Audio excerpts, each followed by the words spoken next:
और अब आगे बढ़ते हैं, देखते हैं चुनावी जंग का ऐलान चूंकि हो चुका है। तारीखों के ऐलान के साथ ही मध्य प्रदेश में भारतीय जनता पार्टी ने अपनी चौथी सूची जारी कर दी है। विधानसभा चुनाव का बिगुल बजने के साथ ही सत्तारूढ़ बीजेपी अब तक कुल मिलाकर 136 विधानसभा सीटों पर प्रत्याशियों का ऐलान कर चुकी है। 4 सूची आ चुकी है।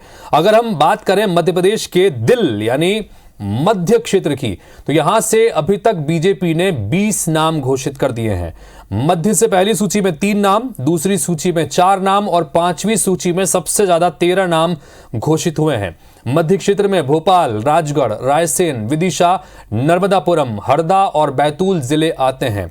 इन जिलों को बीजेपी का गढ़ भी कहा जाता रहा है, लेकिन 2018 के चुनाव में बीजेपी को यहां जोर का झटका लगा था और जिस कामयाबी की उम्मीद वो यहां पर कर रही थी, उस तरह की कामयाबी नहीं मिल पाई थी 2018 में। मध्य प्रदेश बीजेपी के सबसे मजबूत चेहरे मुख्यमंत्री शिवराज सिंह चौहान सीहोर जिले की बुधनी विधानसभा से चुनाव लड़ते आए हैं। बीजेपी ने एक बार फिर से उनको इसी सीट से मैदान में उतारा है। जिन 13 प्रत्याशियों को बीजेपी ने मैदान में उतारा है, उनमें सभी मौजूदा विधायक हैं। तो हर सीट में जिस तरह से एक एक सूची निकल के सामने आ रही है भारतीय जनता पार्टी की, भारतीय जनता पार्टी की तरफ से हर बार एक अलग रणनीति देखने को मिलती है। दूसरी सूची जो आई, जिसकी सबसे ज्यादा चर्चा होती है, जिसमें 3 केंद्रीय मंत्रियों के साथ साथ 4 कुल मिलाकर 7 सांसदों को मैदान में उतारा गया। तो उसके बाद ये एक और सूची आई। इस सूची में भी कई ऐसे महत्वपूर्ण फैसले लिए गए हैं जिसमें कई स्थानीय विधायकों को एक बार फिर से मौका दिया गया है। मध्य की ये 36 सीटें हैं, ये बहुत महत्वपूर्ण है क्योंकि मध्य क्षेत्र की इन 36 सीटों को भारतीय जनता पार्टी का गढ़ माना जाता रहा है, जिसमें से एक सीहोर जिले की बुधनी विधानसभा सीट भी है, जहां से मुख्यमंत्री शिवराज सिंह चौहान लड़ते रहे और एक बार फिर से वो यहां से मैदान में उतारे गए हैं। विवेक पटैया हमारे साथ में, हमारे सहयोगी इस वक्त भोपाल से जुड़ रहे हैं, उनके पास चलते हैं। विवेक, मध्य की बात कर रहे हैं, चूंकि लगातार हम एनालिसिस कर रहे हैं तारीखों के ऐलान के बाद और जिस तरह से भारतीय जनता पार्टी ने अपनी चौथी सूची जारी की अब तक की 4 सूचियों के आधार पर कि कहां पर किसमें कितना है दम जैसी स्थितियां।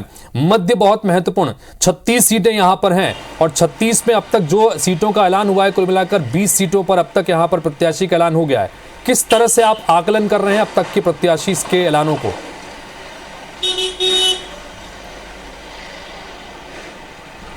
मध्य क्षेत्र बीजेपी का गढ़ कहा जाता है और इसलिए भी बीजेपी का गढ़ कहा जाता है क्योंकि यहाँ जो 2 संभाग है, नर्मदापुरम और भोपाल संभाग, इन दोनों संभागों के 8 जिले जो हैं वो कहीं न कहीं हिंदू वादी क्षेत्र कहा जाता है। लेकिन भोपाल की 2 विधानसभा सीटें हम यदि देखें, मध्य और उत्तर, तो यहाँ पर जरूर जो है मुस्लिम कम्युनिटी का कह सकते हैं वोटर ज़्यादा है, लेकिन बाकी पूरे मध्य क्षेत्र में अब यदि देखें तो हिंदू वोटर सबसे ज़्यादा है और इसलिए अक्सर चुनाव में यहाँ पर पोलराइजेशन की स्थिति बनती है, ध्रुवीकरण वोटों का होता है। अभी जो बीजेपी ने प्रत्याशी उतारे हैं मैदान में, वो 20 प्रत्याशी घोषित हो चुके हैं, अभी 16 प्रत्याशी आना बाकी है मध्य क्षेत्र के।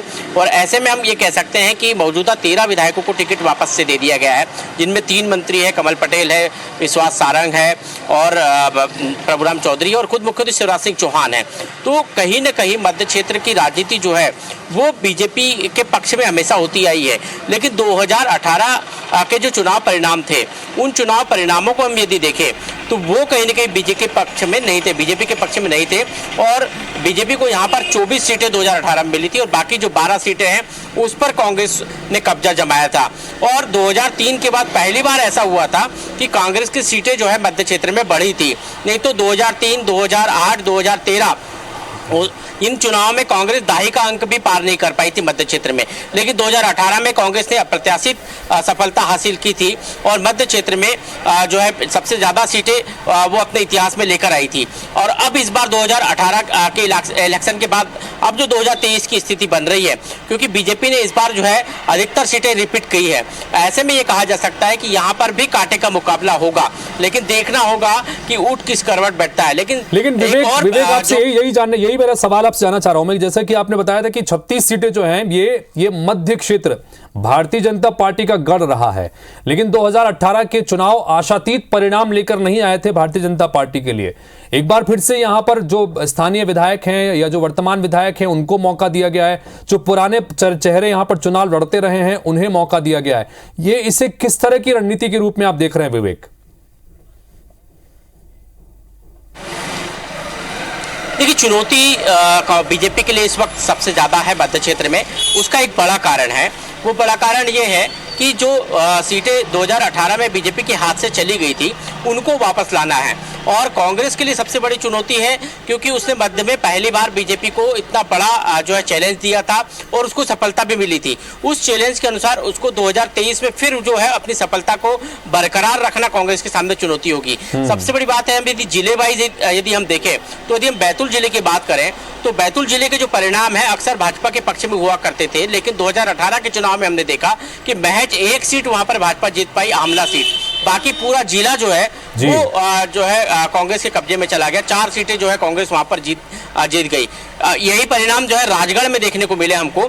जब राजगढ़ में के परिणाम 2018 में आए तो 5 सीटें वहां पर हैं, जिसमें से 3 सीटों पर कांग्रेस ने कब्जा किया, महज 2 सीट पर भाजपा कब्जा कर पाई थी। विदिशा की भी स्थिति कुछ इसी तरह की थी। लेकिन नर्मदापुरम और हरदा 2 ऐसे जिले थे जहां पर बीजेपी को बहुत अच्छी सफलता मिली थी। ठीक इसी तरह के परिणाम जो है रायसेन में भी देखने को मिले थे। अब बीजेपी के सामने चुनौती ये है कि 2023 में अपने वापस उस गढ़ को, जो मध्य क्षेत्र बीजेपी का गढ़ कहलाता है, उसमें 36 में से अधिकतर सीटें जीतकर अपने गढ़ पे वापस कब्जा करें। और इसके लिए बहुत बड़ी चुनौती। कुल मिलाकर हम विवेक स्क्रीन पर जो तस्वीरें इस वक्त दिखा भी रहे हैं, और इसलिए क्योंकि मध्य इसलिए महत्वपूर्ण भी है क्योंकि हैवीवेट चेहरे यहां से आते हैं। शिवराज सिंह चौहान, प्रभुराम चौधरी को हमने दिखाया, विश्वास सारंग इसी क्षेत्र से चुनाव लड़ते हैं, रामेश्वर शर्मा इसी क्षेत्र से चुनाव लड़ते हैं, कृष्णा गौर, कई सारे बड़े चेहरे हैं। तो कुल मिलाकर जिस तरह की बात आप यहां पर कर भी रहे थे कि ये प्रतिष्ठा का इलाका रहता है और प्रतिष्ठा भी जुड़ी रहती है पार्टियों की, लिहाजा एक बार फिर से सोची समझी रणनीति के तहत यहां पर 36 में से अब तक 20 प्रत्याशी बीजेपी ने उतार दिए हैं। और क्या रणनीति थी, इस पर हमने बातचीत की हमारे सहयोगी विवेक से। विवेक, बहुत शुक्रिया ये तमाम बातचीत और एनालिसिस के लिए आपका।